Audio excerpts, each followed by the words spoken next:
Mrs. V here, and I'm going to do a small lecture on what is a mole and how to calculate molar mass. We'll go into a little bit of history of what a mole is, kind of get a better idea of what it means. And just so you know, also, there is a mole day, October 23rd. I know we missed it. It's in the wrong semester, but I thought it'd be interesting for you guys to know. After this lecture, if you're still not really understanding what is going on, then you can refer to your chemistry book. And on page 290, there is a section titled, What is a Mole? And that will help you understand what a mole is and where it came from. And then in pages 293 to 296, that is where there's two sections, the mass of a mole of an element, how to find the mass of a mole of an element, and then the other section is how to find the mass of a mole of a compound. So if you're still a little bit confused, try going there, reading a little bit, going through that, and if you're still confused, then please do get a hold of me. Okay, let's get started. So mole. Definition. I know most of the times we're used to definitions kind of being words. Well, with mole, it's not a word. Mole is actually a number. And a mole is defined as 6.02 times 10 to the 23rd single things. And it's any single things, actually. It could be paper clips. It could be pencils. It could be marbles. So if I say I have a mole of marbles, that means I have 6.02 times 10 to the 23rd marbles. Now that's a lot of marbles. Or if I say I have a mole of pencils, I have 6.02 times 10 to the 23rd pencils. Okay? And we can also call it, you'll hear people call it Avogadro's number. And we call it that because the man who kind of thought of beginning with how small the atoms are and that we could count them and so many had, each element had so many atoms in it, then he kind of had that idea, but never was alive long enough to really see it come to fruition, but we still give him credit, and his name is Avogadro. If you'd like some more information on Avogadro, I will post a video of the history a little bit of him, and you are more than welcome to watch it. But one thing I want you guys to remember, it is just a number. It's not words. If I say a mole, it is just a number. It's 6.02 times 10 to the 23rd. Okay? Just a number. Abbreviated, we usually write it MOL. So if you ever see anything written as MOL, that is a mole. Okay, and you'll see that by this little picture here, we will actually use the mole to compare the weights of different elements. And I'll show you how that works on the periodic table in just a little bit. Okay, so what is it used with? Well, a mole is usually used to explain atoms. So if I say, just like with the pencils and the paper clips and the marbles, if I say I have 1 mole of copper, if I have 1 mole of copper, I actually have 6.02 times 10 to the 23rd atoms of copper. If I say I have a mole of carbon, I have 6.02 times 10 to the 23rd atoms of carbon, and the same thing for silver. It can also be used to reference molecules. So if I say I have 1 mole of methane, that means I have 6.02 times 10 to the 23rd molecules of methane. Or I say I have 1 mole of water, that means I have 6.02 times 10 to the 23rd molecules of water. So we use it as kind of pretty much a counting. And how did they kind of get it? I'll give you a little background, but it's based on the number of atoms in 12 grams of carbon-12. Remember in last semester we talked about isotopes of the different elements. Well, one of the most common isotopes here on Earth is carbon-12. And so they took 12 grams of carbon, and what they actually did is they started counting the atoms in 12 grams of carbon-12. And so they did that, and then we've used that as a basis of a mole. So we use it kind of as like a base 10, like in math. So here in chemistry, instead of having a base 10 in math, we have a base of carbon-12. And we use it to count and to compare weights. And I'll show you how that all works. But really, mole is kind of an abstract kind of thought. So how big is a mole? Well, you know that we use the word dozen which tells us counting. So if I tell you I have a dozen eggs, or that I need a dozen eggs, I don't have to tell you that I need 12. You know that a dozen means 12. Well, if I say I need a mole of eggs, same thing. If I say I need a mole of eggs, I need 6.02 times 10 to the 23rd eggs. Now that's a lot of eggs. And to think about how big this number is, if you think about it, if you got a mole of eggs, that mole of eggs would fill all the oceans on Earth more than 30 million times over. And not only that, but to get that mole of eggs, it would take 10 billion chickens laying 10 eggs per day, more than 10 billion years to lay a mole of eggs. So just imagine, in that 12 grams of carbon that they weighed, that's how many atoms are there. That's how tiny, tiny, tiny, tiny that atoms are. And how do we represent it here on our periodic table? Well, remember, going right back to our other units, when we were talking about the atomic mass, which is right here. So in hydrogen, our atomic mass was 1.01. We talked about that, how that was the mass of the protons plus the neutrons. Well, it also represents how much 1 mole of hydrogen has a mass of. So the mass of 1 mole of hydrogen. So the mass of 1 mole of hydrogen, and remember, when we talk about mass, we're not talking about weight. We're talking about, remember from our first unit, mass is about how much space it takes up in the world. And so if I had 1.01 grams of hydrogen, I would have 1 mole of hydrogen. And in that 1.01 grams of hydrogen, I'd have 6.02 times 10 to the 23rd atoms of hydrogen. So everything here on our periodic table is 1 mole of that element. For example, if we are in class, I would probably tell you guys, okay guys, over there is some sodium. I need you guys to weigh out 1 mole of sodium. How would you do that? You would go ahead, you'd look on your periodic table, and you see that 1 mole of sodium is 22.99 grams in mass. So you would go to your lab table and you would weigh out 22.99 grams of sodium. Bring it to me, and that would be 1 mole of sodium. Or if I told you, okay, now I need 1 mole of, let's say, phosphorus, then you would look here, okay, and you would see that you need, and I believe that says 30.97 grams of phosphorus, and that would be 1 mole. So any mole of an element, basically you read it directly off the periodic table, and we call that the molar mass. Okay, so that's the molar mass of any element, and we'll practice that a little bit more in just a minute. But why is the mole important? What do we use it for? Okay, some of you asked me when we were doing balancing equations, Mrs. V, what do these numbers that we're balancing mean? Well, this is what they mean. Those coefficients that we've been balancing and been struggling with actually tells us how many moles of those either elements or molecules we need for a reaction to occur. So here is our basic reaction, which we use a lot to make water.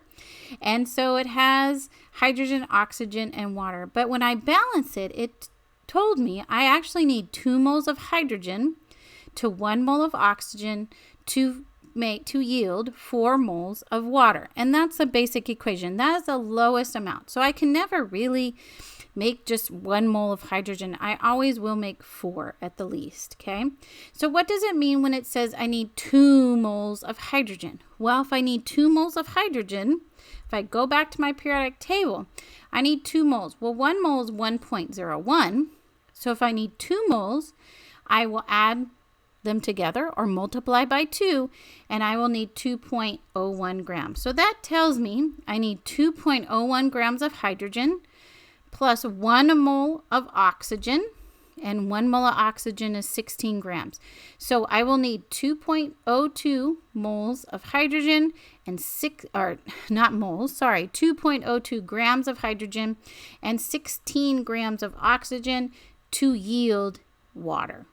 So we use these a lot, and we'll learn in solutions as we go forward how we figure out how much we need to put inside something to make a reaction work.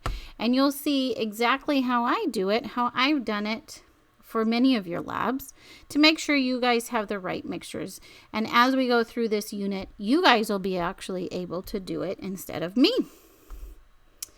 Okay, so I told you we were going to learn about moles, learn a little about history, which we did. We kind of talked about how to find the molar mass of an element. You read it off the periodic table. So we're going to go over that a little bit more, but then I'm going to also teach you, and we're going to go through some examples of how to find the molar mass of compounds. But we also still need to figure out what this is. So what is it? Molar mass is the mass of 1 mole of anything in grams. So it's basically taking the mole and telling me in grams, because I can't really measure out atoms. I can't sit there and count my atoms, but I can, and I do have an instrument that measures it in grams. So by taking the molar mass, I am using it so that I can measure out an element or a molecule in an amount that I can actually measure here on Earth. I'm not going to sit there and count the atoms. That would take me way too long, and we would never get anything done in chemistry class. Okay? And you use a periodic table, and we'll go over how to use a periodic table during this. And know that you can definitely use the periodic table in the front of your notebook. It is probably the best one to use for all these problems. Okay, so let's do our first example. Well, we talked about how to find the ones of the element, such as hydrogen. If I say, I need you to find the molar mass of hydrogen, you would write 1.01 grams. If I tell you to find the molar mass of oxygen, you would put 16 grams directly off the periodic table. So for any single element, you would just read it off the periodic table. But what about a molecule? So let's do a molecule. Let's do one we're pretty familiar with, sodium chloride. So we have sodium chloride here, which is just our table salt. So let's find the molar mass of sodium chloride. Well, the first thing we're going to do is we're going to write out our elements that we have in our molecule and how many we have. So if we look here, remember 1 is never written. It's just known that if there's nothing there, it's a 1. So we have sodium here, and we put nothing next to it, and we have chlorine. And we know that we have 1 sodium atom in this molecule, okay? And if we read it off the periodic table, each sodium is 22.99 grams, and that's directly off the periodic table. That's the atomic mass. And chlorine, here we only have 1, so we have 1 times 35.45, and that's right off the periodic table as well. It's just the atomic mass of chlorine. Well, to find what this will be all together in a molecule, we will actually add them together. So we'll multiply it out, and 1 times 22.99 is 22.99, and 1 times 35.45 is 35.45. Add them together, and we would get 58.44 grams of sodium chloride. This is the molar mass of sodium chloride. That means if I tell you you should add 1 mole of salt to your recipe, you would have to add 58.44 grams. And that's a lot of salt. And that's why we don't use this measurement of a mole in anything but really in chemistry. Okay, let's look at another one. You guys are pretty familiar with. Let's look at sugar. So here's our molecular formula of sugar. Okay, and we have C6H12O6. So again, we write out what our elements is and how many we have. We have carbon, which has a 6. We have hydrogen, which has a 12. And we have oxygen, which also has a 6. Then we start looking up what the element's molar mass is off the periodic table. So in carbon, we have 6 of them. and off the periodic table, each one is worth 12.01 grams. Hydrogen, we have 12, and each one from the periodic table is 1.01. And oxygen, we have 6, and each one from the periodic table, it says, is 16. And we set this up, then we go ahead and multiply. So carbon, 7206, hydrogen, 12.12, and oxygen, 96. Then to find the entire molar mass of the entire molecule, we would add all of these together to get a total of 180.18 grams. That is the molar mass of sugar, is 180.18 grams. Let's look at one more. This one has a polyatomic in it, and this is why another reason why I taught you polyatomics. When you see those parentheses, know it's a polyatomic. Okay, so this one has a polyatomic and it has a number on the outside. So what do you do with that? Well, just like in math, we distribute that outside number, but there's a big difference in chemistry between chemistry and math. In math, yes, when you distribute your exponents, you add them. But here in chemistry, because they're not exponents, notice they're on the bottom, you're going to multiply. Okay, so what does that mean for you guys? Well, notice there's nothing here right next to the element, so those are all ones. So calcium is a 1, but oxygen is a 2, because you must now distribute this 2 to each of the elements inside the parentheses. So it's 2 times 1 is 2, and hydrogen is 2. Then you look up the molar masses of each element on the periodic table. Calcium is 40.08. Oxygen is 16, and hydrogen is 1.01. Then we multiply them out to get these figures here. We add them all together to get a total molar mass of calcium hydroxide at 74.1 grams. Okay. Now, I have some examples here that I want you guys to work on kind of on your own. So I'm going to show them to you. Okay, these are some practice problems for you to do there at home. What I want you to do is I'm going to go over these a little bit, and then I'm going to tell you to pause the video. I want you guys to try them on your own with a piece of paper and a pencil. So the first one I'm going to have you guys try is a mole of fluorine, okay, which is just a single element. Then I want you to find the molar mass of potassium bromide. Then I want you to find the molar mass of sodium carbonate here. And then here's our nice little tricky one, and I'll give you some hints on this one before I ask you to pause it, of ammonium sulfide. So notice we have a 2 out here, and the one I showed you had a 1 on the inside. But remember, you must distribute this 2 to each of the elements on the inside. So N has a 1, so it's 2 times 1 gets you 2 nitrogens. Hydrogen has a 4, so it's 2 times 4 gives you 8 hydrogens. Okay, so you multiply the numbers together. It is not like in math. Do not add them. You need to multiply here in chemistry. Okay, so go ahead. I want you to pause the video right now. I want you to try to get these answers, and then you can come back and check them. Okay, well, I sure hope you guys actually paused it and tried it, because as I've told you guys, the more you try it, the more you practice it, the easier it gets. Well, let's check your answers. So a mole of fluorine is 19 grams. A mole of potassium bromide is 119 grams, and these are all rounded. Okay, and a mole of sodium carbonate is 106 grams, and a mole of ammonium sulfide you should have gotten somewhere around 68.17 grams. Now, a little disclaimer for all of you. I'm hoping you guys got those. If not, please get a hold of me. Please come on to Zoom. Remember, I'm there from at 1 every day. But 68.17 grams. I'm hoping you got close to that. Know that every periodic table takes it more significant digits than some others. So some periodic tables you may only get to the hundreds as a significant digit. Others will be to the thousands. So just be careful. It'll be rounding. So if it's not exactly what I have here, as long as you can round your number to what I have, then you did well. Well, I hope you have a better understanding of moles and molar masses. See you next time.